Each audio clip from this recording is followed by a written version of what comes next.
Okay, well, what I want to do in today's lecture is do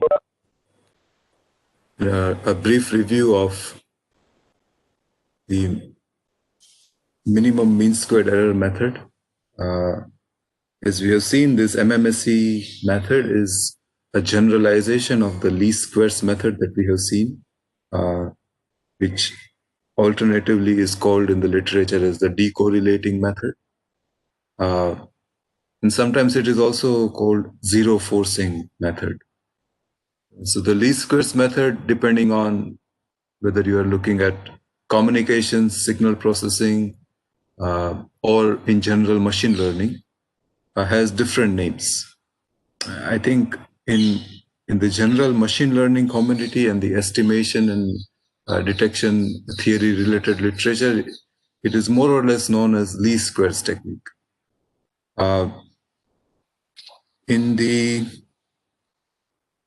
communication literature, sometimes it is called decorrelating detector. And in the signal processing literature, it is sometimes called zero forcing scheme. All these three names refer to exactly the same method that we have seen in the earlier lectures. We have seen that, we have considered three linear techniques. One is SUMF, single user mesh filter. The other is this decorrelating detector, and the third is the MMSE. And we have seen that these three schemes are like incremental additions on the previous scheme. So SUMF is the simplest scheme. If I perform the matrix inverse, where the matrix is the correlation matrix of the signature sequences, on the SUMF output, then I get decorrelating detectors output. And if I perform that matrix inverse, not where the matrix is just not the correlation matrix, but if I add a diagonal term to that correlation matrix, and then I perform the matrix inverse, and that diagonal term would be the inverse of the signal to noise ratio values, then I get MMSE scheme. So the bottom line is that MMSE is just a slight modification to the least squares technique. Almost always, the MMSE technique outperforms the least squares method.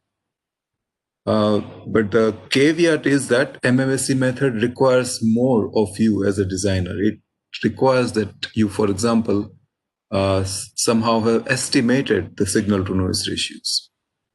If you don't have that estimate, then you probably want to fall back to the least squares technique. But if you do estimate the signal to noise ratios, then yes, MMSE can actually outperform the least squares technique.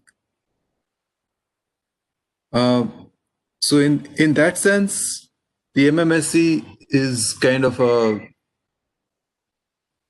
little more capable, little more powerful version of the least squares.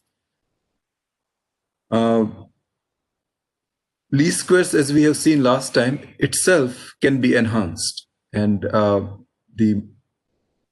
probably the most conceptual enhancement that we looked at last time was the weighted least squares. And the weighting matrix that we were considering, we said that the optimal form of the weighting matrix should be the inverse of the covariance of the noise affecting the least squares measurements. Now, one can argue that if you actually do that, if you have an estimate of the covariance matrix of the noise, and then you do, instead of the standard least squares, if you do weighted least squares, then the performance pretty much compares to the MMSE performance. So that is something, that is an enhancement of the least squares, which make these weighted least squares and MMSE kind of equivalent in terms of the performance. and then in terms of the methodology itself. However, conceptually, if you consider the concept behind the derivation of the MMSE, then these two methods are quite different, in fact. And that is what we are going to look at now. Remember the derivation of the least squares that we did last time. We made two different, we took two different approaches. One was the kind of a geometric approach where we leverage some of the linear algebra concept, the null space of the matrix and so on. And the other approach that we took was based on the calculus, where we defined a loss function, which was a quadratic function in terms of the unknown parameter. And then we were wanting to determine the smallest value of that loss function, which was the mean squared error function. And that bottom of that parabola in the single dimension case or a bowl-shaped surface in a two-dimensional case turns out to be the least squares solution. Now, for either of these two approaches, we did not assume anything about the statistical aspects of the estimation problem. We were considering purely some unknown variables and the known variables, and we were just trying to solve the equations. The MMSE approach actually casts this entire problem in terms of the statistical optimization theory. And so we now start talking about the expectations, and we start talking about the variance and the covariance and the correlation coefficient and so on. So we essentially model both the unknown parameter as well as the measurements as inherently statistical in the nature.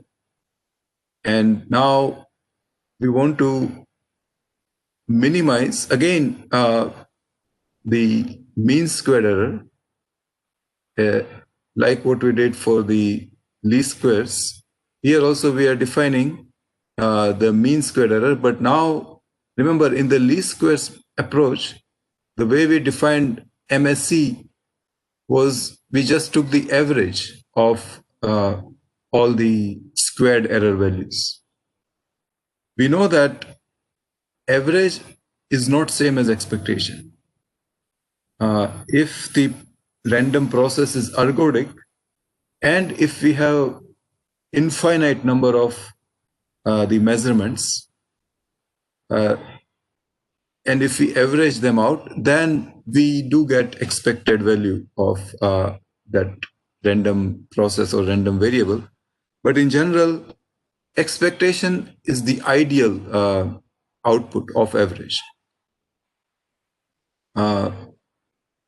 In reality, we would not be able to compute expectation at all. However, mathematically, we can define the expected values. For example, any type of random variable it is, maybe it is a uniformly distributed random variable, it is Gaussian distributed random variable. The expected value and the variance of that random variable has some simple closed form expressions. So the MMSE method actually focuses directly on that closed form expressions of the expected value. And in this case, the expected value is the expected value of the squared error terms. Again, our parameter of interest is S. And we want to find a function G so that G of R, where R is the measurement data, gives us an estimate S hat such that the expected value between S hat and S is the smallest that it can be. There is a typo here. Sorry about that. This should be G of R, not G of S. So this term here is estimated S. This is the actual S, which is unknown. This is what we are trying to estimate. And we are minimizing the mean squared error, the expectation of the squared error values. Okay. Now, let me consider a very simple case that there is some scalar random variable S, and let us say that we have not measured anything. We don't have any measurement data at all. But maybe we have some understanding of the distribution of S. We probably know, let us say, the probability distribution function of S. Or even if we don't know PDF, maybe let us say that we know the expected value of S, the mathematically defined expectation of S. Suppose if we know that, then it turns out that our best estimate S hat of S, which minimize the mean squared error, is nothing but the mean value of X. Okay, so this is the main takeaway, that the expected value of X in absence of any measurements is the MMSE, is the minimum mean squared error estimate. Why is that? So let us look at this equation. Again, we are saying that we don't have any measurements, we don't have any data. All that we have is the expected value of S available to us. And now we want to kind of form the estimate of S, which minimizes the mean squared error, which is defined here. Expected value of S minus S hat. S hat is the estimate of S that we want to formulate. And so I can expand this MSE equation like this. And remember here, S hat is our estimate. It is not a random variable. So I can bring it outside of the expectation operation. And then this essentially becomes my MMSE cost function, which if I minimize with respect to the estimate S hat that I want to form, I would take the partial derivative with respect to S hat, set it to 0, and then see here I get the answer that the estimated S hat is the expected value of S. So this is probably the main message of the concept behind MMSE. You can think of expected value of S, this quantity here, sort of like the centroid concept in the physics. You know, the centroid of a physical body is that point which is kind of is at equidistance from all of its mass pockets. The same way, expected value of S can be thought of as the centroid of the PDF. The deviations around the expected value of S are all symmetric in some sense.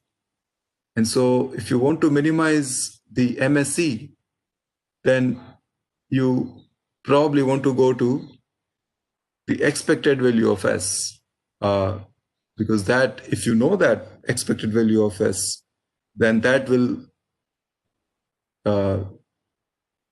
solve the task of minimizing the MSE. Same way that if you have some steel rod or some object, and suppose you want to balance it on your fingertip or on some sharp object, then the point at which you want to balance, you want to make it the centroid of that physical object. So the minimum mean squared error technique, all that it does is it tries to formulate the expected value of S. But now it does that when the data is available, when we have measurements R.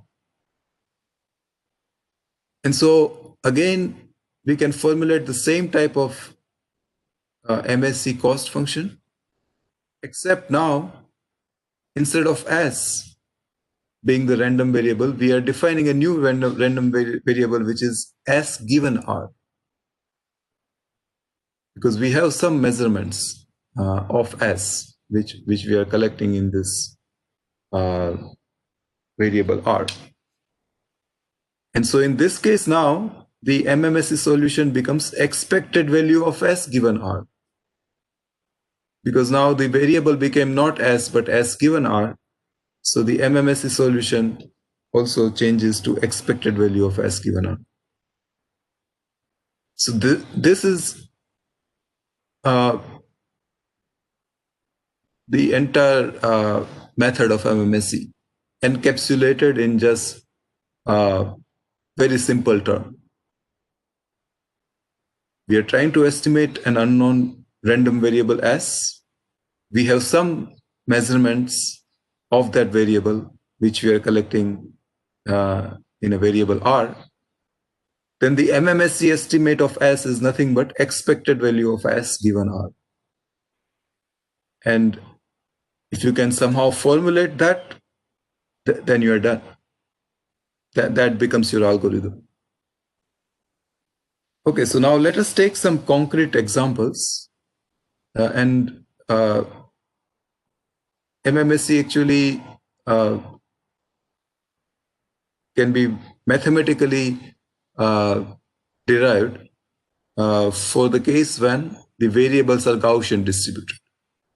So we will take the Gaussian distributions, and specifically I will consider a two-dimensional Gaussian distribution. The random variables are X and Y. They both have same variance of sigma square, and the correlation coefficient between X and Y is defined as rho xy. Now, you want to think of Y as our measurement data. This would be R. And X is the parameter that we are interested in estimating. This would be our unknown variable S. So think of X as S and Y as R. Now, under this condition that these are two zero mean variables with variance of sigma square and correlation of coefficient of sigma xy, the joint distribution has this particular formulation. And we know that the conditional distribution is this joint distribution divided by the marginal distribution. And I want to define the conditional distribution of Y, which is R, given X, which is S. And so I will divide this joint distribution by distribution of X only. And that conditional distribution is the standard Gaussian distribution with zero mean and variance sigma square. And so if you do the math, it's pretty straightforward. The conditional distribution looks like this. Okay, now remember I have told you that think of y as r, x as s, and I am here writing in this equation the conditional distribution of r given s. What did we say that in this case the best estimate of s will be? Expectation of r given s. Expected of r given x. Now in this equation here, this is actually Gaussian distribution.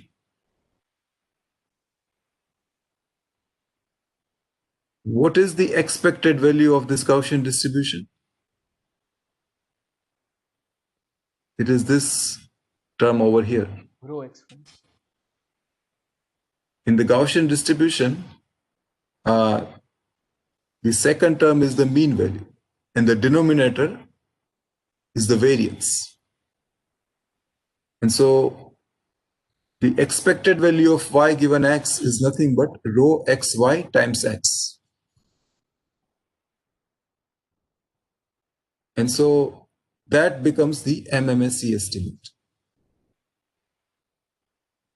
Furthermore, we can say that MMSE estimate will have a variance. Estimate is an estimate. It is not perfect. There will be an error term, the mean squared error term remaining. And that error is going to be the variance of this Gaussian distribution, which is rho square times 1 minus a sigma square, variance times 1 minus rho square. And so this is actually intuitively quite understandable. If the correlation coefficient between x and y, suppose if it is 0, then I have no way to estimate x. If I, no way to estimate, no way to estimate x once I observe y.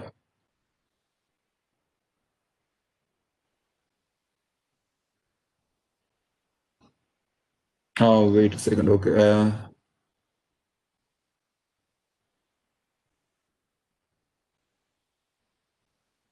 So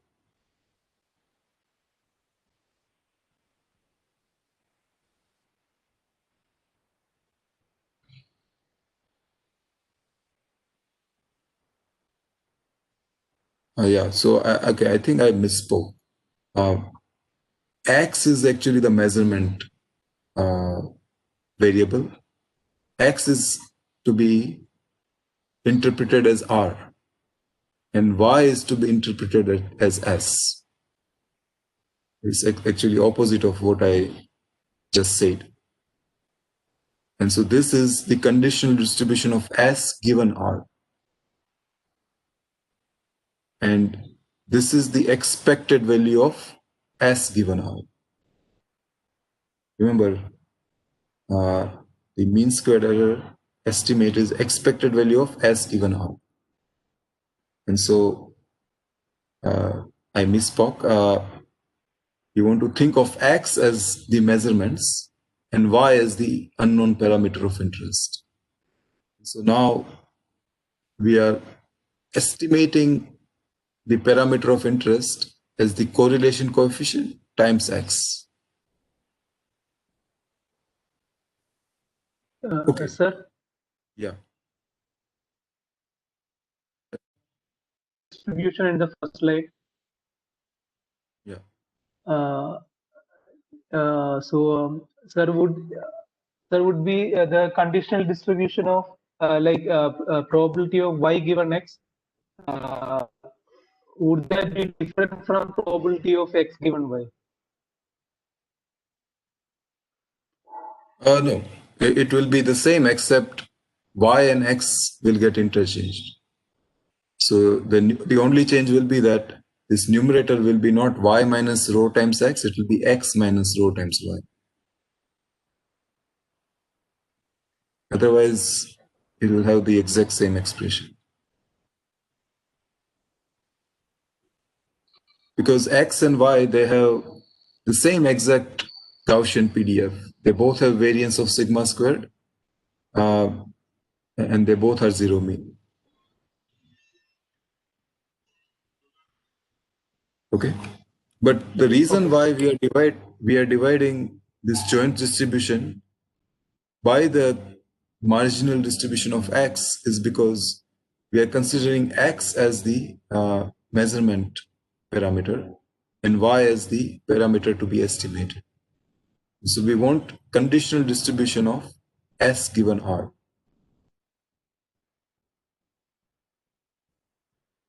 So you see that what the MMSE method says in this case is that once you get the measurement, you multiply it by the correlation coefficient, and that will give you the estimate of Y. If correlation coefficient is 1, then the estimate becomes same as X. If the correlation coefficient is 0, then the MMSE estimate is 0 always. Even after you observe X, after you get the measurement X, the MMSE scheme says that don't change your estimate of Y, keep it 0 only. Let me rephrase what I just said. Before observing X, what should be my estimate of Y?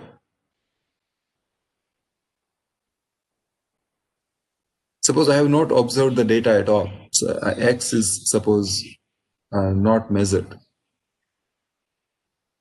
Then what should be my estimate of Y? Remember, Y is a zero mean Gaussian. Zero. Yeah. Y is the zero mean Gaussian random variable. So in absence of any observation, my estimate of Y is 0. So that is what we said, that expected value of Y is the MMSE estimate. So in absence of measurement X, I'm going to estimate Y as 0. I will say that the minimum mean squared error estimate of Y is 0. After I after I observe certain value of X, then what I should do is I should take that measured value X and I multiply it with the correlation coefficient, and that becomes my new estimate of Y. If correlation coefficient is 0, meaning that X and Y are uncorrelated, then the very fact that they are uncorrelated tells me that measurement of X has no influence on Y. And so I should not change my estimate of Y, which is what this equation says. On the other hand, if they are perfectly correlated, rho is 1, then I should make Y to be same as the measured value X. Sir, I have a doubt. Yeah. So why are we multiplying with x? Like, we want to find expectation of y given x, right? If we want to estimate y. So Yeah. that value itself is rho x5. Why are we multiplying with x? No, rho xy is the correlation coefficient. It is not expected value of X given Y. So let us look at the definition of correlation coefficient.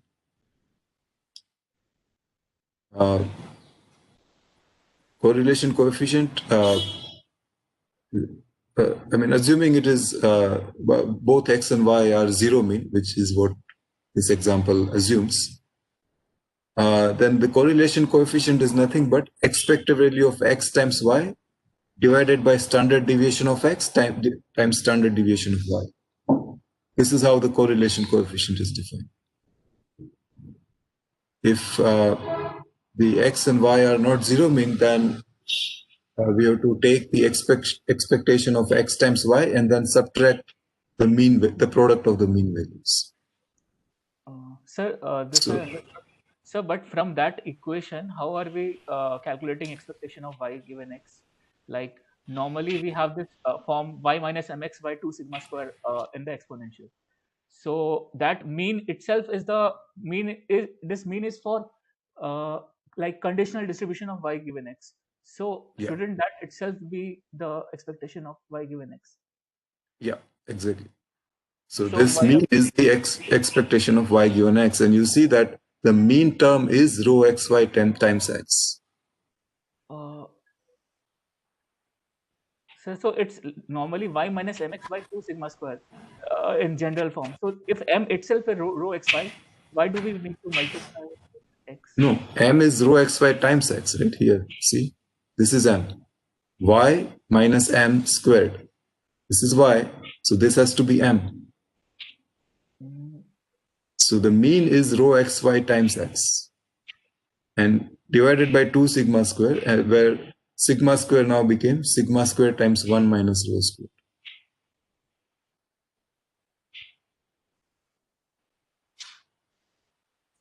I don't understand why you are saying that m is, the mean value is just rho, not rho times x.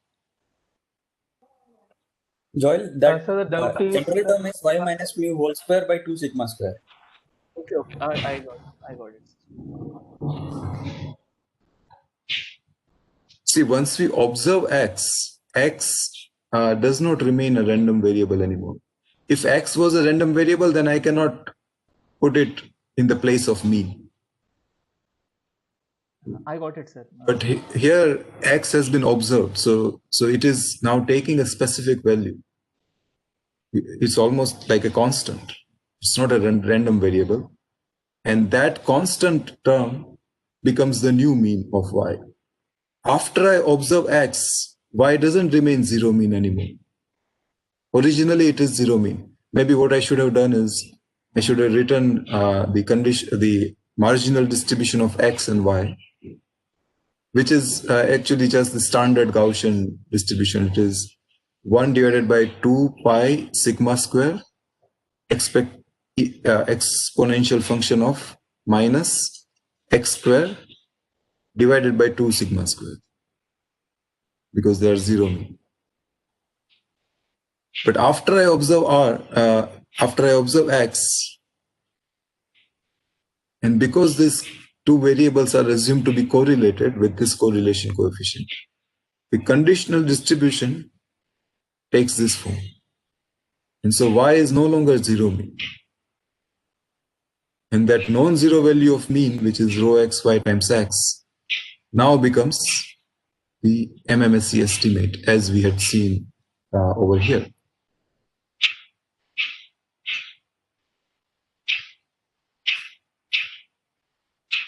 Okay, so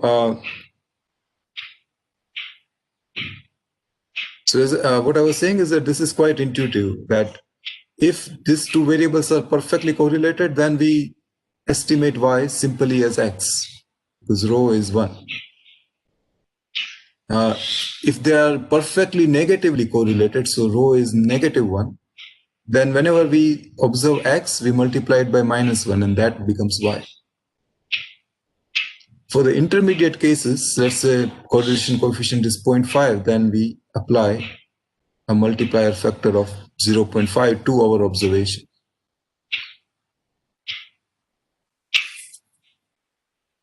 Furthermore, what this formulation tells us is what is going to be the error in our estimation. And that error is the variance of this conditional distribution. So if the variables are perfectly correlated, then the conditional distribution doesn't remain a distribution at all. Or you can say it becomes kind of an impulse function exactly at the location of x. Meaning that because y is perfectly correlated with x, as soon as you observe x, you know y. Y is not perfectly. The uncertainty vanishes, which is to say that the variance becomes 0, which is this term becoming 0 because rho is 1. Same thing if rho is -1 also, the variance goes away. So in general, what this formulation for bivariate Gaussian distribution tells you is that as the correlation between the two variables increases, or rather it moves away from 0, either in positive or negative direction, you are going to be able to estimate the unknown parameter more and more accurately. Okay, so this was the case for zero mean variables, where the answer is that we just take the measurement and multiply by the correlation coefficient. Now the case when these two variables are not zero mean is kind of a direct extension of that. Basically, all that we do is, if you are given two non-zero mean variables x and y, we first convert them into zero mean variables. And remember here, they are Gaussian variables, and so we are assuming what their mean values are, we are assuming what their variances are, and specifically we also assume the correlation coefficient between them. So in the general case, when the variables are non-zero mean, is just a simple extension of this, where x and y are no longer x and y, but they are x minus mean of x, y minus mean of y. If I take a non-zero variable x, and if I define a new variable x minus mean of x, then that new variable is same as this x, which is zero mean.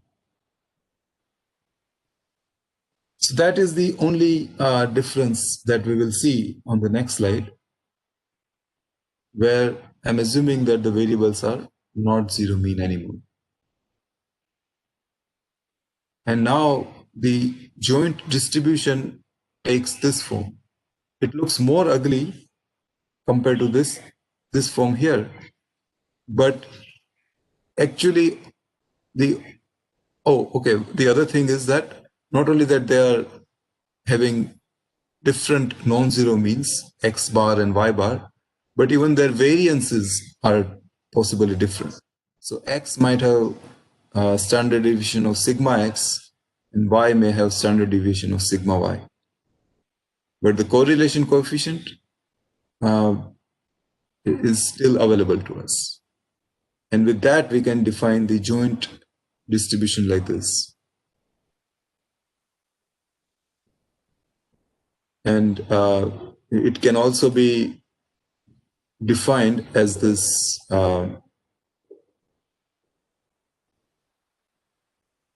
this product, the vector matrix vector product. Do you remember what this product is called?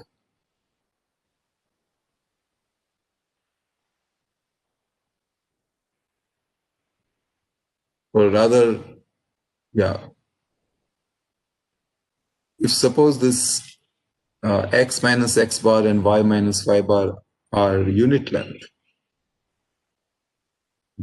I mean, this vector x minus x bar, y minus y bar is unit length vector, then this product would be what? You have seen this product earlier. So Rayleigh quotient. Yeah, it will become the Rayleigh quotient of this vector here. And the Rayleigh quotient is always a scalar, and so this quantity is a scalar, and so you get the scalar value as the PDF value. Okay, now given this joint distribution, the conditional distribution can also be derived, and it actually takes a form like a typical Gaussian density, whose expectation is given by this formula here, and whose variance is given by this. So in this formula, this term here, the mean value, and the denominator, which is the variance, they get modified like this.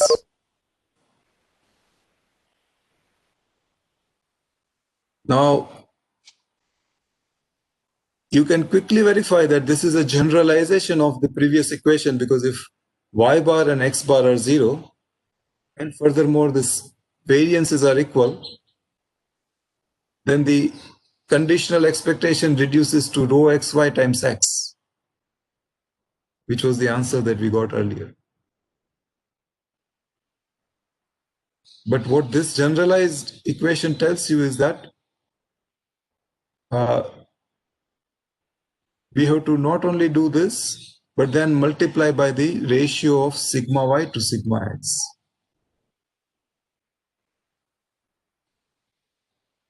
Okay, now there is a way to write this equation. No, I think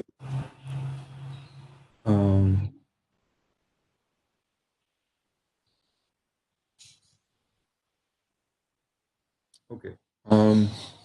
Yeah. So let us look at this equation in a little bit more detail.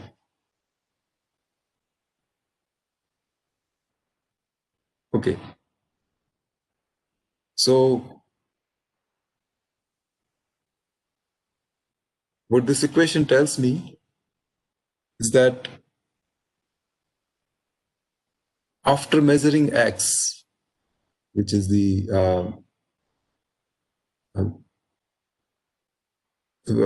variable that is getting observed, what I should do is I should compare it with the mean value of x. And the departures from the mean value of x is what gives me some information. In case if x ends up being same as the mean value of x, remember I know the mean value of x in this particular example. If the observed value is identical to the mean value, the expected value, then it doesn't tell me anything new about the unknown parameter than what I already know, which is the mean value of y. And so I should estimate y simply as its mean value, which was the estimate that I already had even before I measured the variable x. However, if the measurement deviates away from the mean value, then it is the deviation away from the mean value which is interesting. I should take that deviation away from the mean value and I should scale it by, first of all, this correlation coefficient. But now, unlike the previous case where the variances were equal, after scaling it by the correlation coefficient, I should scale it by sigma y divided by sigma x. Okay, so what is the meaning of this scaling multiplier?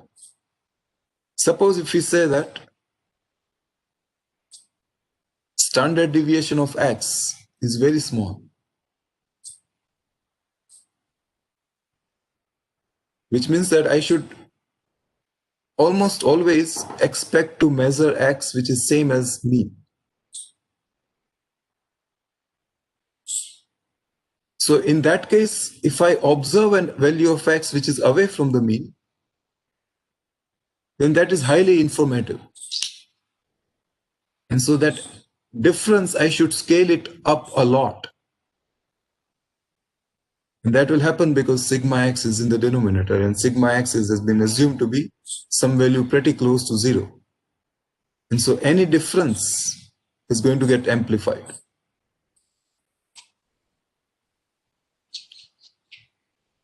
On the other hand, suppose if sigma y is pretty close to 0, then what I better do is not give too much importance on the deviation of the measurement away from the mean. So those deviations I will multiply by some very small number, which is sigma y. And basically, I will keep on estimating y as the expected value of y.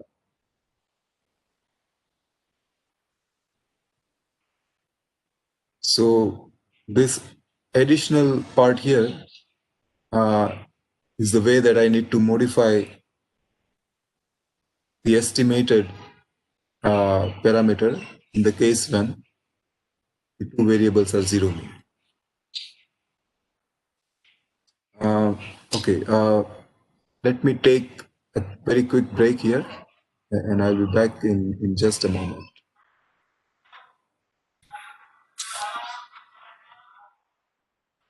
So now let me ask you this question, that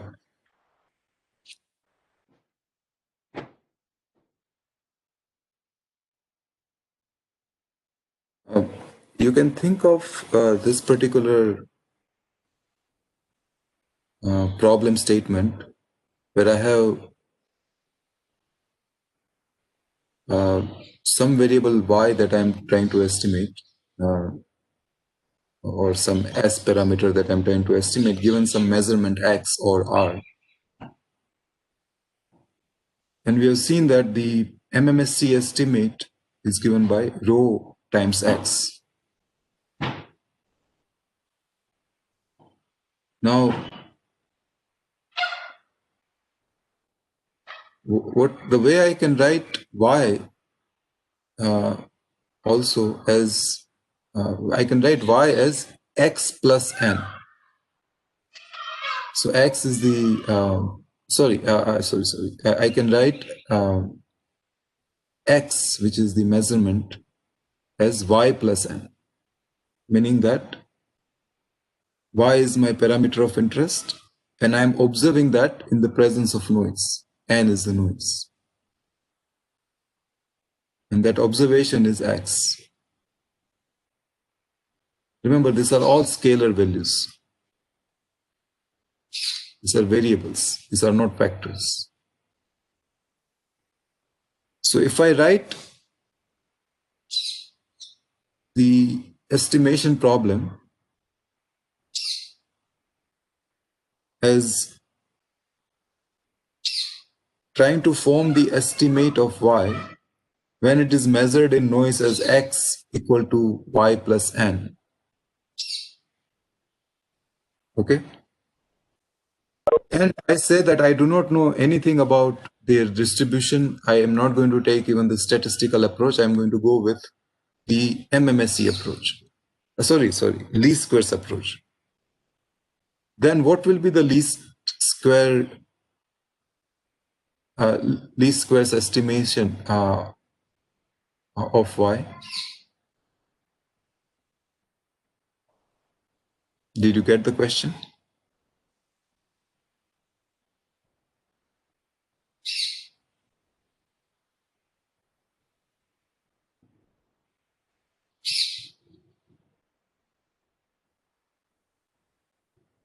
Komal, did you get the question?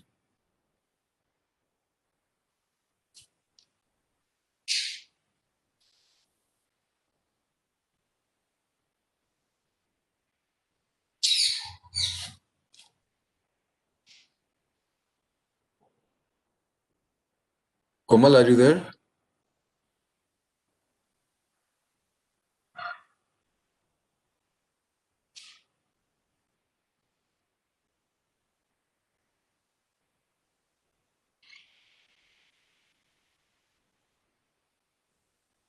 Okay.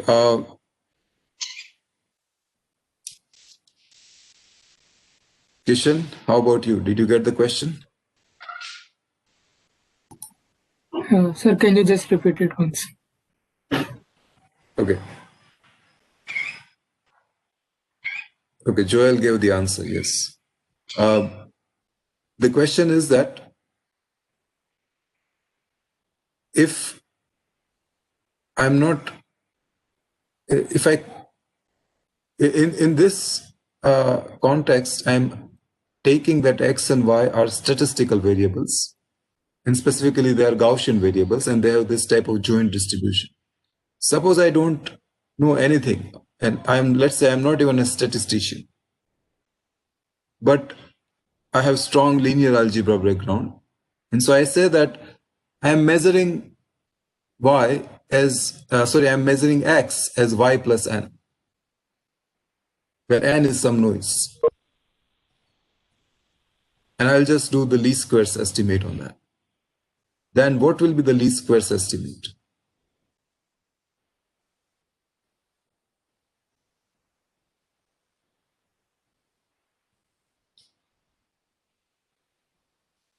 It is basically, the question is, what is the least squares estimate for a scalar model?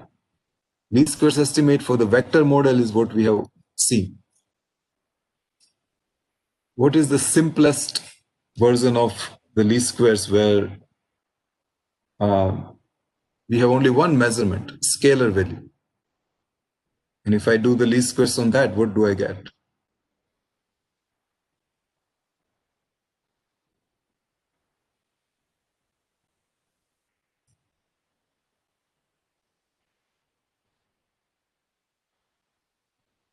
In the measurement model, remember measurement model that we have seen so far, we have considered earlier, is R is equal to, the vector R is equal to matrix H times vector S plus noise vector N. What I'm saying is that R is not a vector, R is a scalar.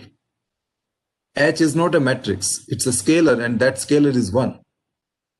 And S is also not a vector, it is just a scalar. So the equation becomes R is equal to S plus N. Then what will be the least squares estimate?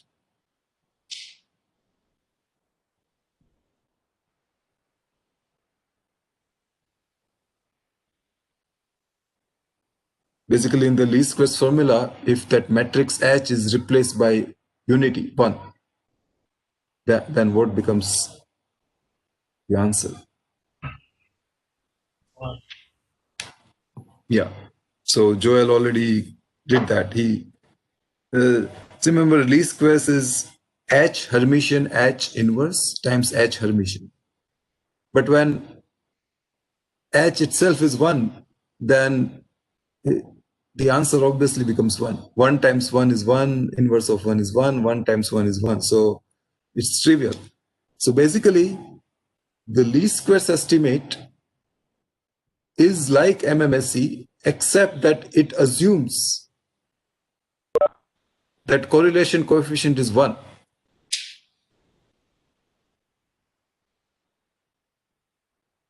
And so when correlation coefficient is 1, they both agree. But otherwise, the least squares estimate becomes different from the MMSE estimate.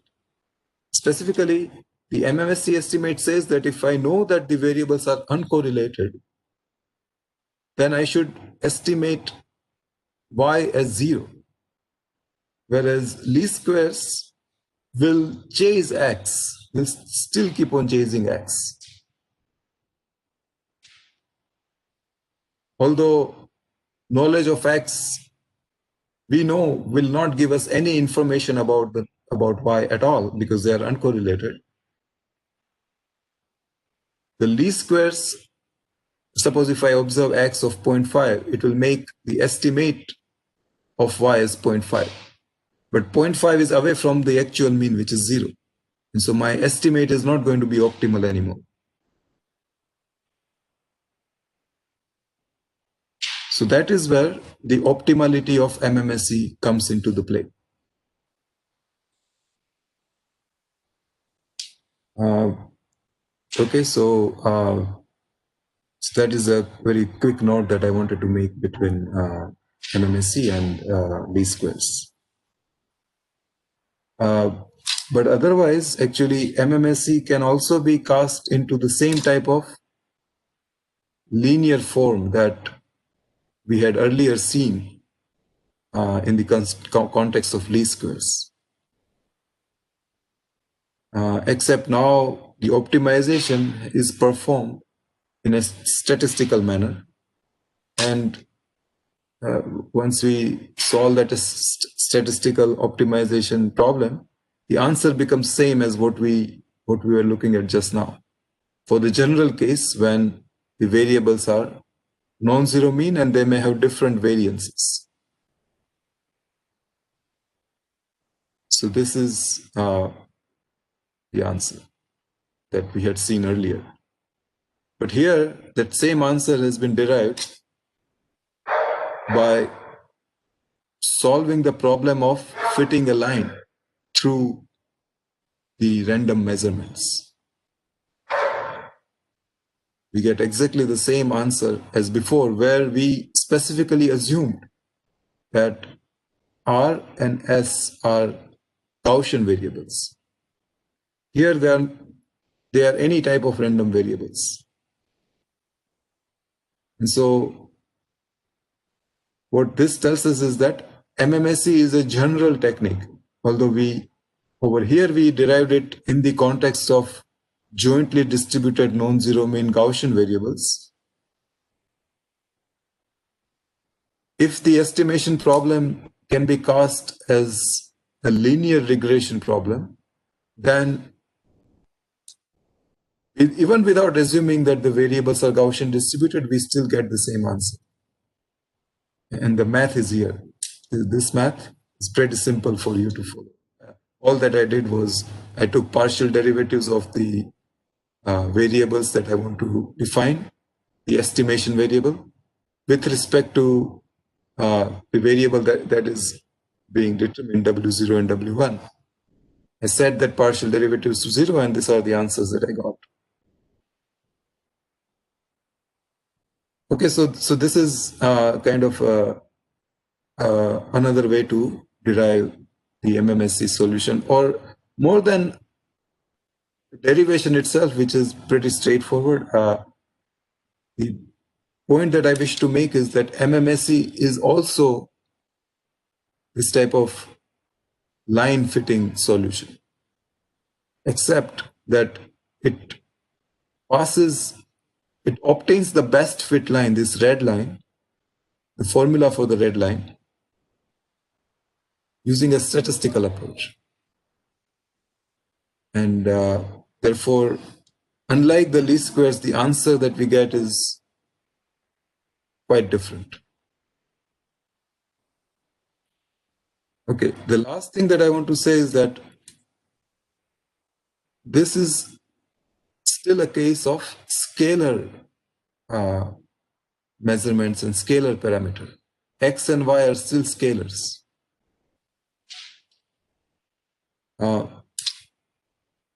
Our interest is in a general case where X and Y are vectors.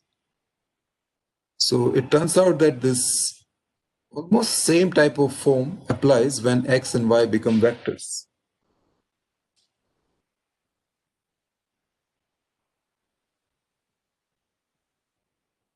So this is now what is known as multivariate Gaussian distribution. You will see that it looks a lot like this equation over here. But one main difference is that this correlation coefficient is not a scalar anymore. It becomes the covariance matrix, C.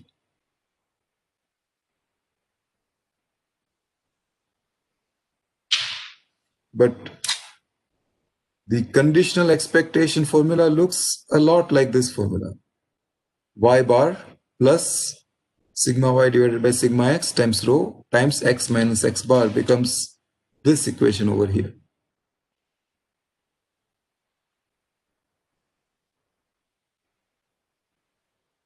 Cx inverse is sort of like sigma x. And the product of sigma y and rho is the Cyx. So this is the general formula for MMSE when we have the variables as vectors instead of scalars.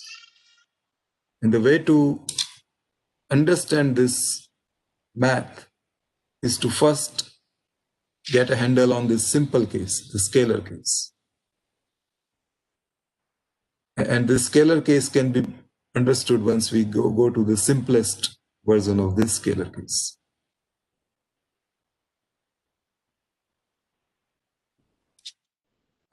The minimum mean squared error, which is given by this second equation here, for the vector case, it generalizes to this equation.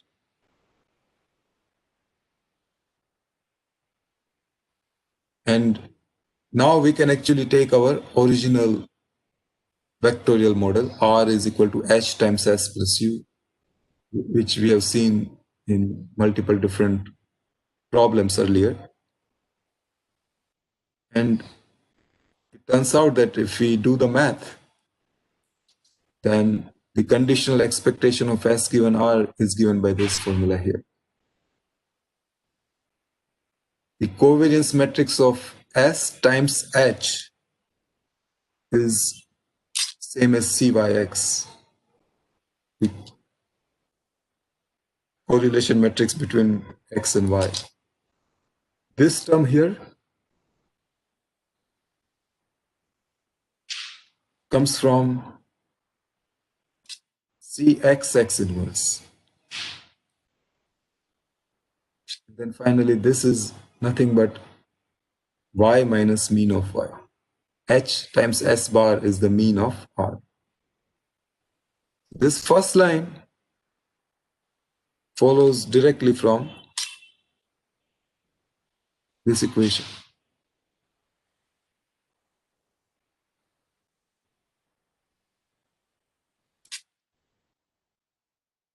Now, the second line here follows from the first line after applying some a mathematical theorem. It's called matrix inversion lemma. I'm not going to go into what that matrix inversion lemma is. I have a small write-up on this. So probably I will compile it in a LaTeX document and I will post it on our Google Classroom.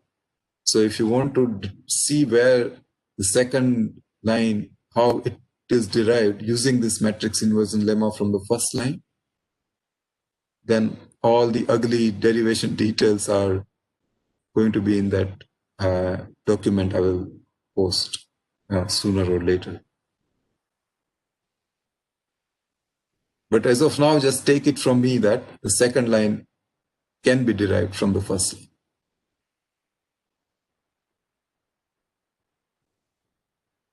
You will see that the second line is a lot like the weighted least squares.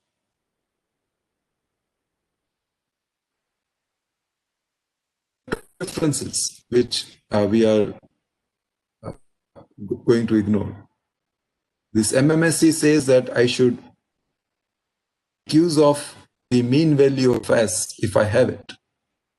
The weighted list ignores this. So if S bar is ignored, or if we assume that S bar is 0,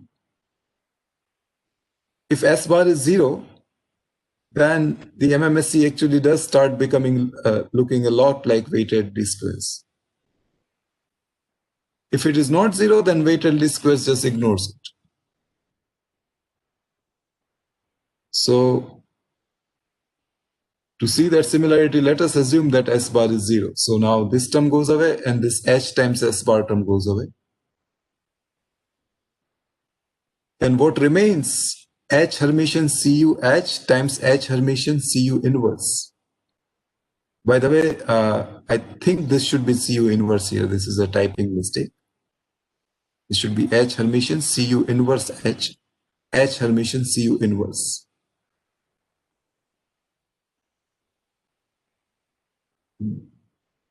This equation is a lot like the weighted least squares equation, which we had seen earlier.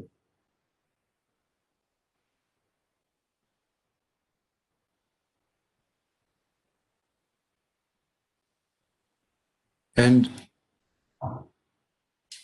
more importantly, the weighted least squares method is silent about what the value of W should be.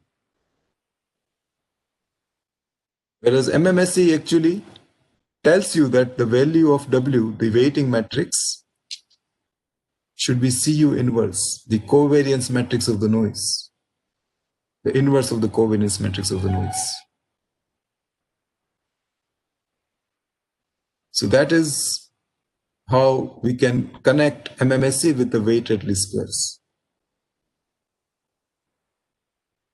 But MMSE goes still one step beyond the weighted least squares, and it adds this CS inverse terms.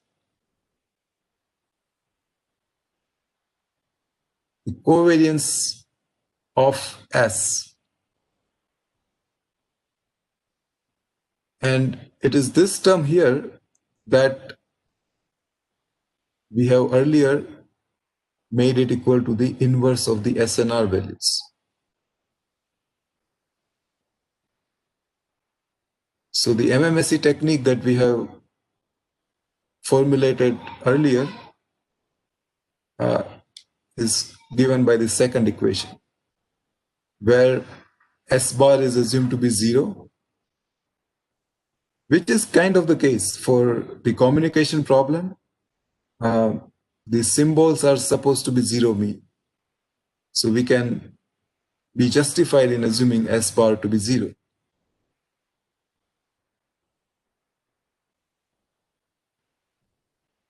And then this CU inverse and CS inverse, we kind of collected them into single quantity, which was the inverse of the SNR.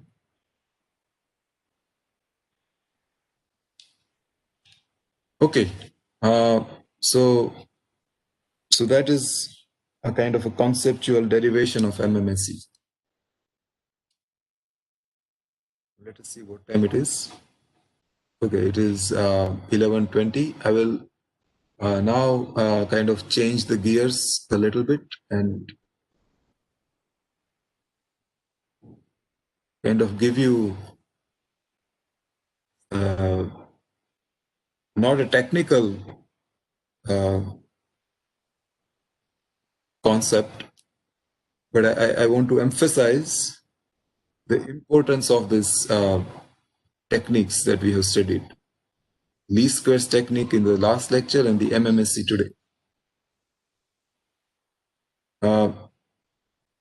It is possible that in your professional careers, you may not need to solve the type of estimation problems that we have considered as part of CT509, where we did beamforming, MIMO detection, CDMA or non-orthogonal multiple access detection problems, etc.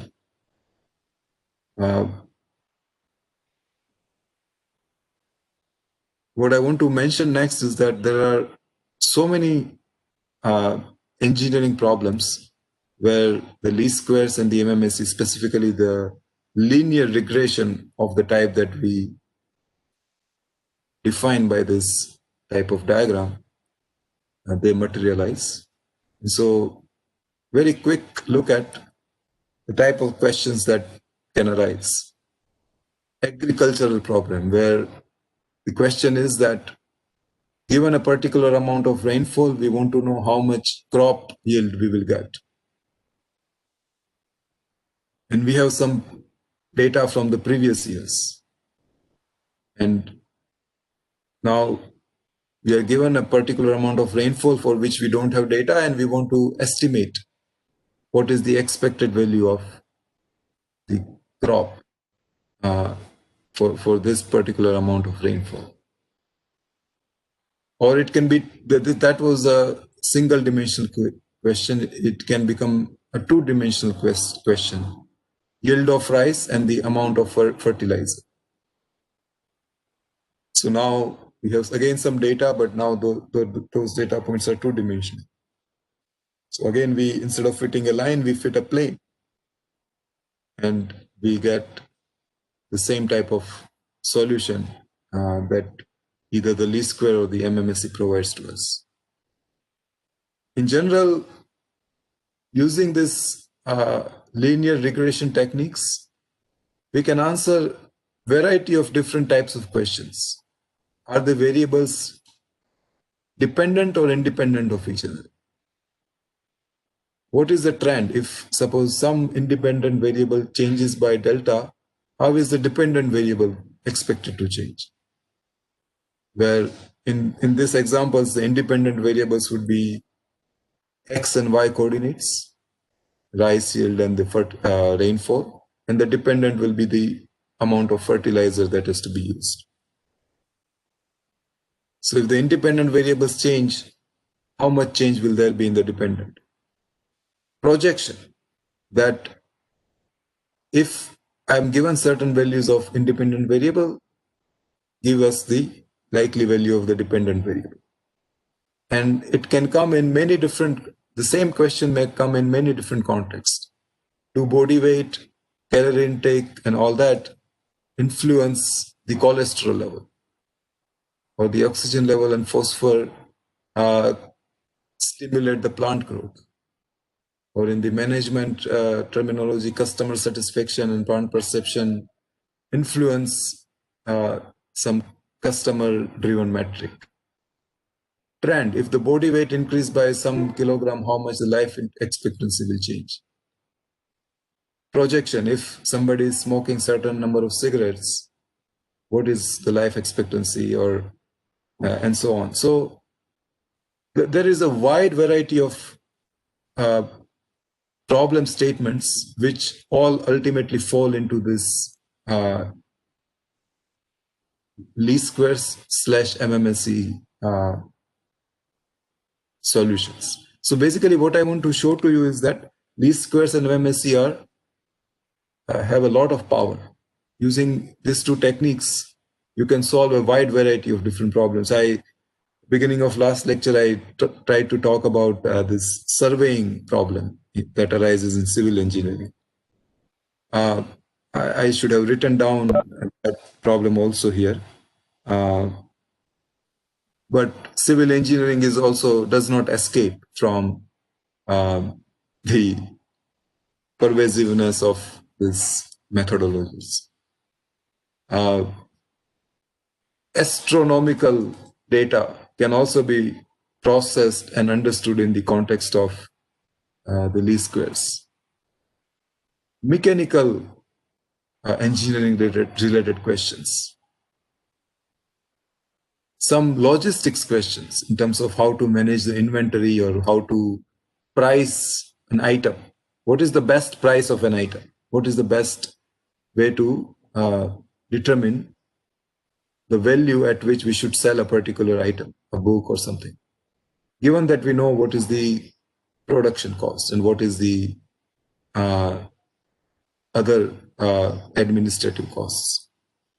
So all of them can be written using the equation of a line.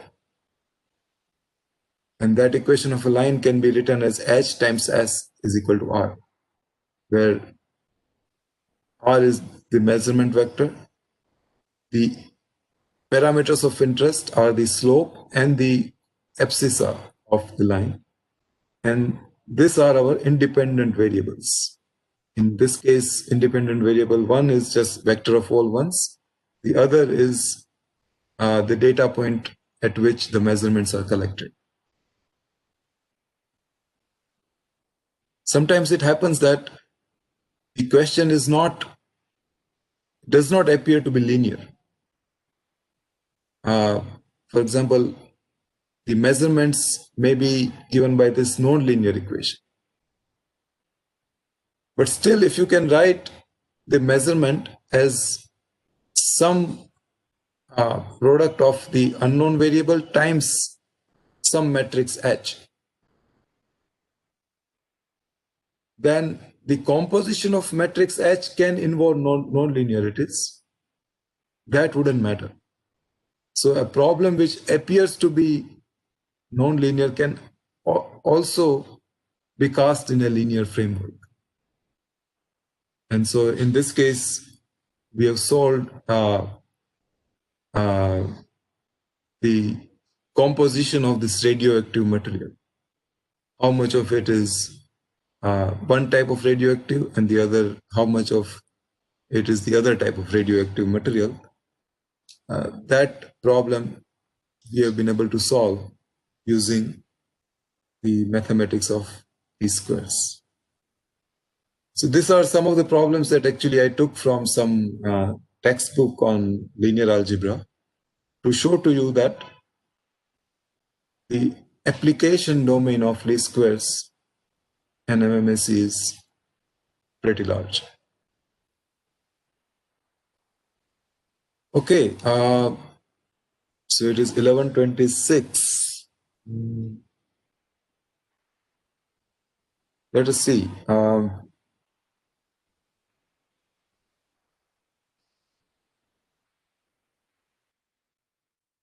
Let us stop here for today. I think I wanted to, before we conclude this topic of generalized modulation and demodulation, I wanted to cover one more item, which is this sphere decoding. And here, what I'm going to do is I'm going to review one paper. It's a paper written by Professor Larson. It appeared in 2009. And it talks about these various detection methods, which can be thought of either as MIMO detection methods. It can be thought of, this can be thought of as CDMA/NOMA detection methods, and so on. And this paper actually nicely captures the least squares and the MMSE methods that we have seen already. But then it adds a refinement to it, which is a non-linear method. By the way, this paper also talks about this decision feedback interference cancellation, which is a generalization of successive interference cancellation.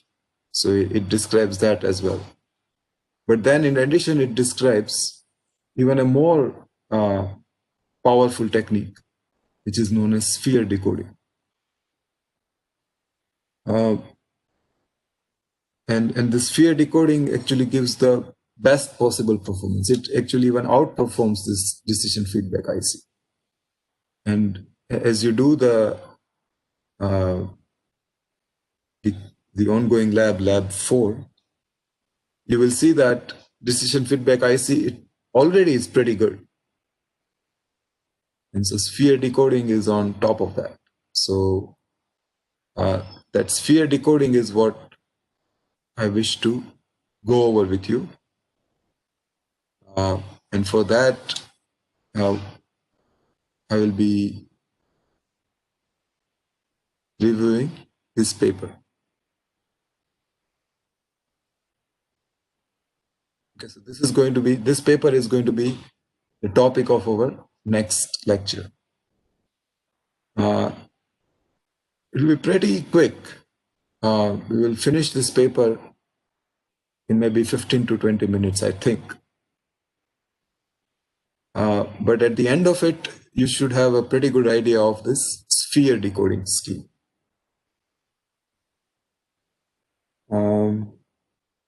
And so with that, we will conclude the topic of generalized modulation and demodulation. I believe we have Diwali break next week. And so after Diwali break, when we meet, probably we will have maybe 3 weeks or so left. And so in that, I will be focusing on the application of this non-linear techniques, and specifically the application of the SIC to non-orthogonal multiple access reception. I think as we have seen in one of our earlier lectures, is that application of SIC to the NOMA has brought about a major paradigm shift. And it has driven a lot of research these days in the communication literature and even in the signal processing literature. One aspect of SIC that is present in almost all the NOMA receivers that we have not studied so far is that the SIC in NOMA makes use of the channel decoding. In the schemes, the nonlinear schemes that we have studied so far and the ones that you are implementing as part of Lab 4, we do not assume channel decoding to be done. Basically, it is as if channel encoding and channel decoding blocks are not even there. In reality, the data is always encoded. And in order for NOMA to work, that becomes a crucial requirement, that we make use of channel decoding in the successive interference cancellation. And so before we can talk about the application of SIC to NOMA, we will have to look at a particular type of channel decoding, which is the message passing algorithm or belief propagation algorithm, because that is what is heavily used in context of SIC for NOMA. And so we will be spending maybe 2 lectures on that message passing algorithms. And that topic we will be covering in the context of LDPC codes. So that is the plan post Diwali break. We'll spend some 2 lectures, or at the most 3 lectures, on the message passing belief propagation algorithm applied to the LDPC codes. And then we will talk about how they can be extended to do successive interference cancellation for NOMA. Maybe we will have 1 or 2 lectures on the main concept of NOMA itself. I don't know whether we will have those NOMA concept lectures before or after the LDPC decoding lectures. But that is a detail that I will work out. Okay, so that is the summary of what remains for CT509 for the remaining part of the semester. And next Wednesday, I believe that Professor Aditi Tatu will be taking a lecture on graph signal processing. I haven't received the final confirmation from him. In case if he is not available next Wednesday, then I will take next Wednesday's lecture. Otherwise, he will be conducting the lecture on the same WebEx link. I will also be there, but I'll be in the audience like you. Today afternoon at 4 p.m., one of the senior executives at ISRO is going to conduct a lecture. In fact, I had invited him for this class only, CT509. Now, it so happened that ISRO has certain bureaucratic procedure to be followed. And so my invitation to him to deliver a lecture for CT509 to you, it had to be approved by the chairman of ISRO. So it went all the way there. And that approval required the approval of our DICT director as well. And so when it kind of propagated all the way up to that high top management, it got a wider spread. It got more publicity. And so now today's 4 p.m. lecture is open to everyone.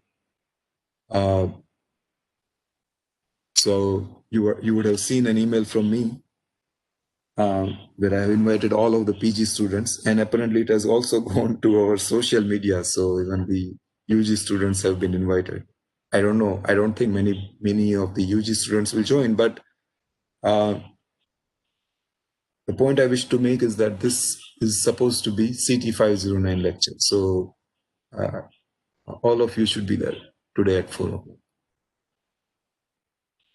Today's lecture will be a little more high level, I think. I don't know. He has not told me the title of his talk. I just made up the title on my own. I don't know whether it is going to be the same as that or not. But it may not be highly mathematical.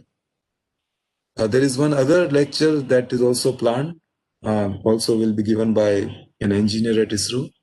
He just a few years back completed a master's degree from IISc Bangalore. And he's going to talk about physical layer network code. I know a little bit about physical layer network coding, but I haven't worked on it much at all. Whereas Saket Buch has developed his master's thesis on PLNC, so he's more knowledgeable on that. So I think he's better suited to give you an introduction to PLNC, which is also one of the topics of next generation wireless systems. So that lecture will be held subsequent to Diwali break sometime.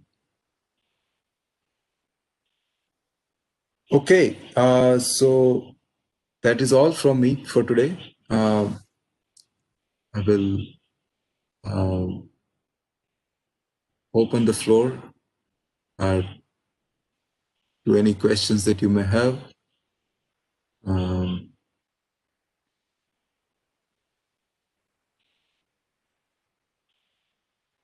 If not, then we'll see you next Wednesday.